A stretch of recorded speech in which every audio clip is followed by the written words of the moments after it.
Welcome to the wild wonders of Southern Africa, where you get swept away on a magical safari. A journey that takes you to places and animals very few have gone before. Subscribe and join the Wild Wanderer family today. Hi there, Wild Wanderers, and welcome back to another exciting episode of the Wild Wonders of Southern Africa. So today I have a really great Mother's Day special right here for you.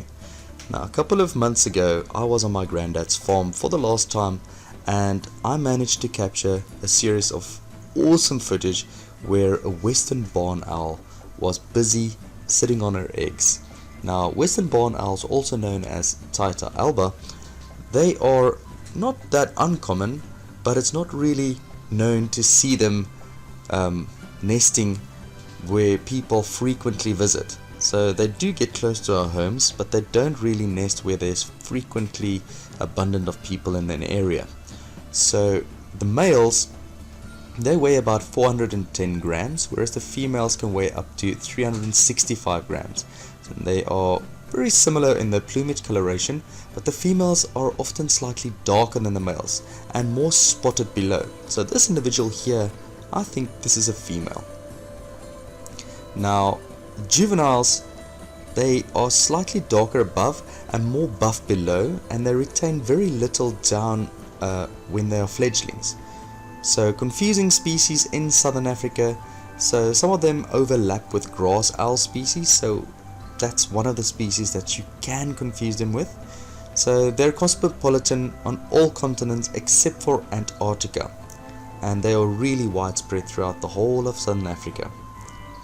Now, what is really cool about them, they roost by day, most often in cavities, sometimes perched among dense foliage. Occasionally roost solitarily, but usually pairs roost together. They prefer secluded caves, crevices, tree holes, hammerkop and social weaver nests, mine shafts and eroded dumps, or buildings where regurgitated pellets accumulate on the floor. So if disturbed, either they weave their heads from side to side and hisses, or they draw itself erect with eyes narrowed to slits, emerges in late dusk, rarely diurnal. After foraging, they may fly around, giving territorial screeches, or sit at favorite perches and preen. Their types of food that they like, they hunt mostly as soon as darkness falls, ranging at least 2 to 16 kilometers from the nest or roost area. Hunts from successful off-low perches, or most often in silent flight, rarely from the ground.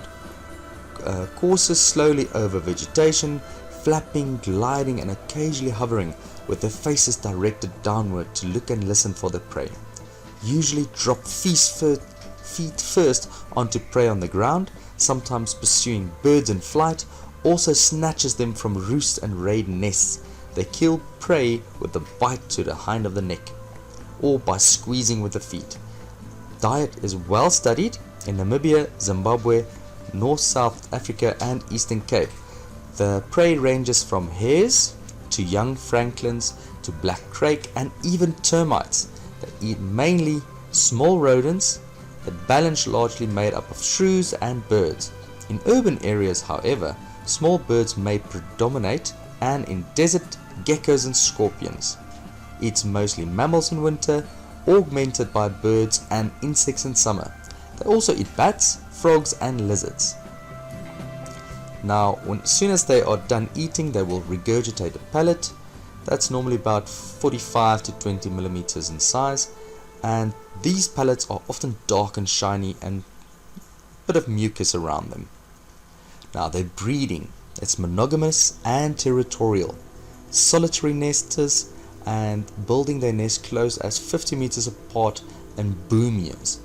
Prior to laying, pair becomes increasingly vocal and territorial, and allopreening frequency increases. Courtships include aerial chases and feeding of female by male. Their nests, they don't really build nests, but scrape shallow depressions among old pellets that have accumulated on a cavity floor, in natural cavity above or below ground, among rocks or in tree hollows, especially baobabs. Large nests masses, especially that of hammerkops, mine shafts and dumps or buildings. often the same root sites and used repeatedly over a long period. Laying dates, they peak February to May over most of southern Africa, but earlier, August to December, in winter rainfall in the southern Western Cape. Eggs, they have 2 to 13 and 16 to 19 in boom years, laid at 1 to 3 day intervals, rounded, oval and white. So the incubation starts with the first laid egg of about 29 to 34 days by female only. Female fed at nest by male, only rarely hunting for herself, and in large and successful broods, chicks may inadvertently help in incubation. The development and care of the young, eggs hatch in sequence laid, newly hatched young with pink skin and sparse white down. They are between 14 to 21 grams within 2 days, increasing to 400 to 415 grams just before fledging. The eyes open at 8 to 14 days, denser white second down emergence from day 12, and the chick can shuffle around in nest by day 14. They can stand and swallow whole prey at day 21. By day 35, they start wing exercises and is mobile around the nest. Brooded and fed by female, tactile at first, on food delivered by male. Occasionally, older nestlings feed younger siblings, but when food is scarce, older nestlings may kill younger ones. From day 30, by which time the chicks give noisy begging calls, the females will assist in prey delivery, leaving chicks alone in the nest. At this age, chick sways and ducks in response to intruders, sometimes rolling onto the back and defending itself with its claws. Adults cornered in nest perform similar swaying distraction displays, rarely attacking and striking intruder in flight. Nestling period 45 to 55 days, inversely related to food abundance. Female and brood of 4 chicks require 34 kilograms of food up to the time chicks fledge. Juveniles may return to nest for at least 1 week after fledgling. First catch own prey within 1 month of fledging. So that is really awesome and information that I didn't really know before I went and looked at it, but I hope you guys found this interesting. Continue watching. She actually goes at the end and starts ripping a rat apart that her spouse gave her, so that is very cool to see.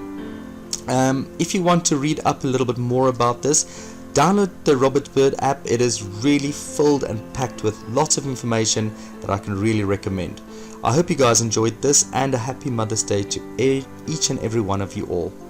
Have a fantastic day. Don't forget to subscribe if this is the first time that you are on my channel, and I hope you all have a lovely week. Bye for now.